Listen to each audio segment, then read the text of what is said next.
नीट paper फुटी प्रकरण जे आहे त्याच्यामध्ये भाजपचा हात आहे असं संजय राऊत म्हणतात. नाही ना, मला अजूनपर्यंत एकही असं प्रकरण कळलेलं नाही, ऐकलेलं नाही की त्यात संजय राऊतने भाजपचा हात म्हटलेला नाहीये. म्हणून मी त्यांची मानसिक अवस्था समजू शकतो. सर्वोच्च न्यायालयाने याचिका हे केली आहे, त्यामुळं महानगरपालिकेला 2,800 कोटीचा TDR हा द्यावा लागणार आहे. वन विभागाच्या जागेमध्ये ही जागा येते आणि पालिकेला हा भूदंड भरावा लागणार आहे. मात्र वन विभाग देखील पुढे काही कारवाई करत नाहीये. मी ते वाचलं, त्यात मला असं वाटतं बहुतेक सर्वोच्च न्यायालयात एकत्रित येऊन निवेदन म्हणजे पिटिशन करण्यात आली आहे. यात आता वेगवेगळ्या दृष्टिकोन आहे. हा विषय खूप जुना आहे. 2004 मध्ये हा मीच 5 मध्ये काढला होता, कारण की मुलुंडमध्ये की ज्याला तथाकथित प्रायव्हेट फॉरेस्ट म्हणतो, ते त्यात मुंबई उच्च न्यायालयाने पण निकाल दिला होता. आता वन पण सुरक्षित राहावं, वन सुरक्षित राहावं, पण त्याच्या बदल्यात ज्या जागेचा मालक जो आहे त्याला त्याचे जमिनी संबंधात TDR मिळावा, असं मध्यम मार्ग हे शासनाने आणि न्यायालयाने काढला आहे. त्यात म्हणजे मी अजून तर तो निर्णय पूर्ण समजून घ्यायचा आहे, पण म्हणजे वन सुरक्षित राहणार, म्हणजे वन विभागाला तोटा नाही होणार आहे, वन सुरक्षित राहणार. त्याच्याऐवजी बांधकाम त्यांनी दुसरीकडे करावं, नाही तर वर्षानुवर्ष काही वेळी असा मध्यम मार्ग काढावा लागतो. तर महासभेमध्ये भाजपचा आवाज दाबत होता, मात्र पुन्हा आता ती जागा त्या ठिकाणी त्यांना दिली जाणार आहे, त्यामुळे येणाऱ्या काळात त्या ठिकाणच्या लोकांना त्रस्त अशा मुद्दा असा आहे की झोपडपट्टी मुक्त मुंबई महाराष्ट्र करावा हा संकल्प आमचा सगळ्यांचा आहे. त्यासाठी सिस्टमॅटिकली मुंबईतला एक एक एक एक एक एक ठिकाणचा पुनर्वसन आता हातात घेतलाय शासनाने. मिठागरच्या जमिनी हे बिल्डरच्या खिशात जात होत्या, त्याच्या विरोधात किरीट सोमय्या होता की राज्य सरकारने या जमिनी स्वतःच्या ताब्यात घ्याव्या, राज्याने केंद्र, आणि तिथे अफोर्डेबल हाऊसिंग उभं करावं. आता जो प्लॅन आहे एका अर्थाने अफोर्डेबल हाऊसिंगचा आहे. काही ठिकाणी पुनर्वसन होणार, तर काही ठिकाणी घर बांधून ते रिझनेबल रेटनी रेंटवर दिले जाणार. ठाण्यात 2,800 कोटीचं TDRचं प्रकरण आहे, वन विभागाची जागा आहे. ते महाराष्ट्रात जन्म प्रमाणपत्र घोटाळा पार्ट 2 याची चौकशी सुरू झाली आहे. पार्ट 1 मध्ये जे तहसीलदारनी केलेले घोटाळे बाहेर आले. आता पार्ट 2 मध्ये महापालिका क्षेत्रात पण बोगस बेकायदेशीररित्या अपात्र लोकांना, घुसखोरांना, बांगलादेशी संशयित बांगलादेशींना जन्म प्रमाणपत्र मोठ्या प्रमाणात देण्यात आलेले आहे. ठाणे महापालिका आयुक्तांकडे हा विषय आम्ही मांडला. ठाणे महापालिका आयुक्तांनी मान्य केलं आहे की आम्ही त्यांना जे पुरावे दिले आहेत त्याच्या आधारावर ते प्राथमिक चौकशी करून आवश्यकता पडली तर जशी कल्याण डोंबिवली महापालिकेने SIT गठीत केली, जसं मुंबई महानगरात मुख्यमंत्र्यांनी पोलिसांची SIT गठीत केली, तशी ठाण्यात पण ते SIT गठीत करणार. पुढच्या 15 दिवसात ठाणे महापालिकेकडून जे सुधार म्हणजे एक नवीन घोटाळा सुरू झाला की जुनी व्यक्तीला आपल्या नावात सुधारणा करायची आहे, हे सबब देऊन ठाणे महापालिकेत माझ्या अंदाजाप्रमाणे 4,000हून अधिक एडिशनल आयडेंटिटी बेनामी व्यक्ती क्रिएट करण्यात आल्या आहे. पुणे महापालिकेचा माझ्याकडे हवाला झाला.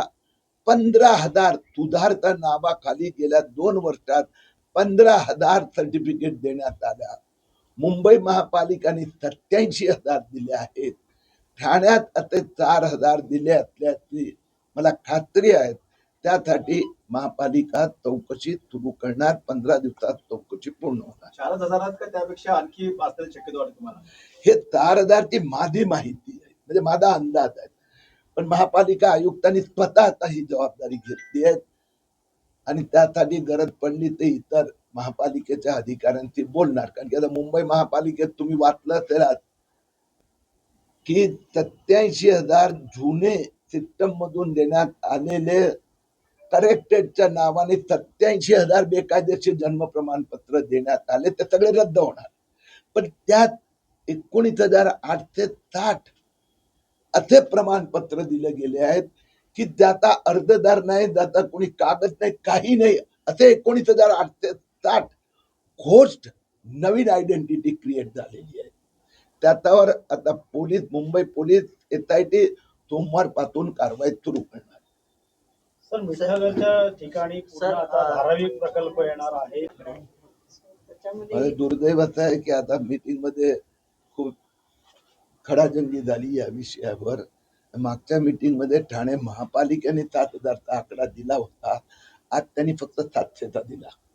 सर महायुती आणि म्हणून आज त्यांनी फक्त 700चा दिला.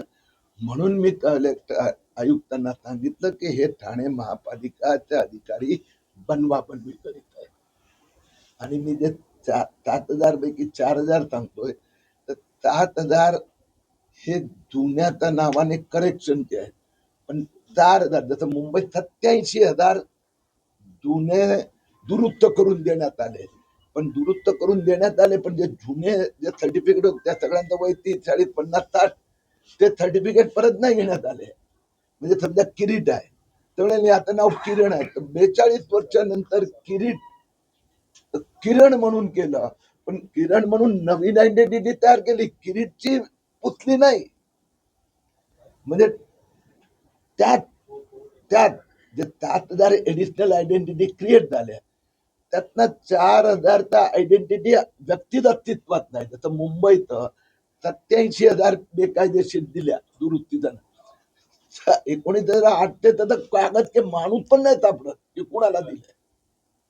आणि महापालिका साहेब बनवणी करते का तुम्हाला तुमच्याशी? हो, ठाणे महापालिकेचे जे आरोग्य विभागाचे अधिकारी होते, ते गेल्या बैठकीने आजच्या बैठकीत त्यांचं उत्तरात भयंकर तफावत होता. आणि म्हणून मी आयुक्तांना विनंती केली आहे की यांच्यावर विश्वास, ज्यांनी घोळ केलाय ते चौकशी करू शकत नाही. त्यामुळेच आयुक्तांनी आम्हाला अस्वस्थ केलं. आवश्यकता पडली आम्ही इथे स्पेशल टीम बनवून त्याची वेगळं तपास करू.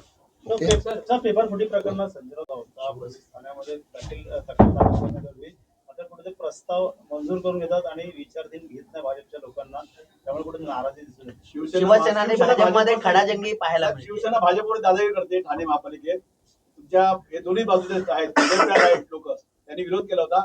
तुमच्या त्यापुढे भूमिका काय असणार आहे? दोघांपैकी कुणाचा आवाज आज बसलेला नव्हता आयुक्तांच्या मीटिंग मध्ये. आणि जो जन्म प्रमाणपत्र घोटाळा आहे, त्या कल्याण डोंबिवलीत महापौर पण आज त्यांनी उघड पाठिंबा व्यक्त केला या घोटाळ्याच्या विरोधात. काही मुद्द्यांवर मतभेद असेल ते स्थानिक लोक आपापसात बातचीत करून ते सोडवायचं. परंतु जे असे देशाचा हिताचे, ते राष्ट्रीय सुरक्षेचा विषय, त्याच्यावर महायुती एकमत आहे.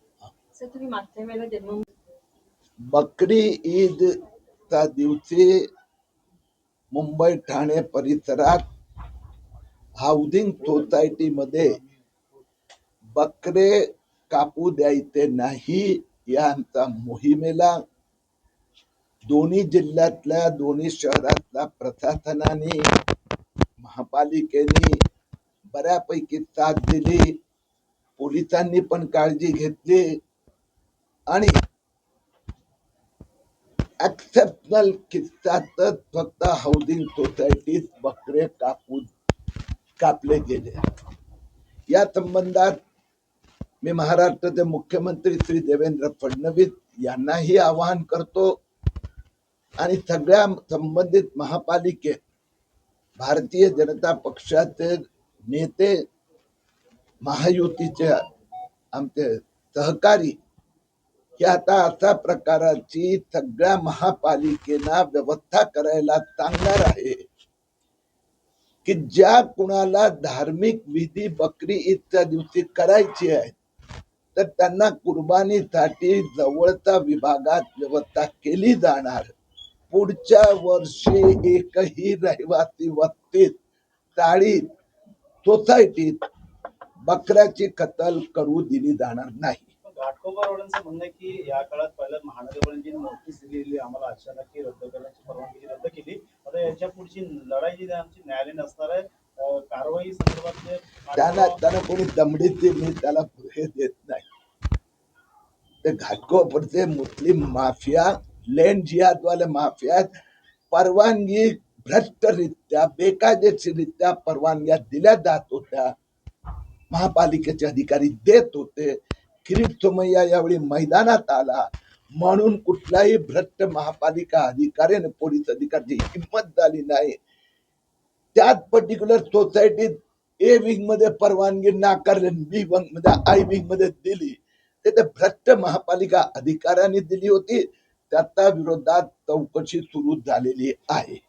सर, मिठागरच्या ठिकाणी आपण पुन्हा आता धारावी प्रकल्प एक येणार आहे. मिनिट, आता मूळ घेऊ दे ना. पालिका जन्म प्रमाणपत्र पालिका बघा. आयुक्तांची आज